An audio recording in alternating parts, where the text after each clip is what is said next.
Parshat Vayetze, I was very intrigued by part of the story that most of us take for granted, that of Yaakov and his marriages. As we all know, Yaakov wanted Rachel, and he worked for her for 7 long years, but instead Lavan gave him Leah.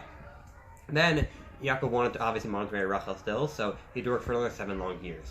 Then we see that Leah had 6 children while Rachel remained barren. And at the heart of the story is the character of Rachel. She's a very interesting character because, sometimes she seems to be such a tzedekes, and in Judaism we really portray her as one of the highest people spiritually, but sometimes she seems pretty flawed. So first, we see that Rachel actually had pity on Leah and was very nice to her. And according to the Midrash, Leah was very depressed because she was consigned to marry Esav, because he had 2 daughters and 2 sons. So Rachel actually gave her the secret signs that she'd agreed with Yaakov beforehand. Rachel really helped Lavan trick Yaakov just so that Leah wouldn't be sad. Here, she appears to be a selfless tzedekah of the highest caliber. Not only does she go out of her way to stop her sister suffering, but she incurs personal loss to do so because she also really loved Yaakov. But we later see her feelings change once Leah has kids. Rachel is still childless, and she desperately begs Hashem and Yaakov for her to have kids. Because Yitzchak prayed for Rivka to have kids, so she wants Yaakov to do the same for her.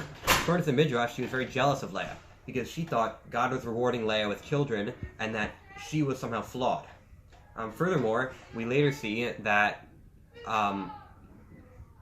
Rachel didn't treat her marriage with Yaakov as seriously as she should have, and for this, she was punished by being consigned to burial alone, far away from her husband's grave. As we see, she's buried at Kever Rachel, which is very far away from the rest of the Avot and Imahot and Machpelah.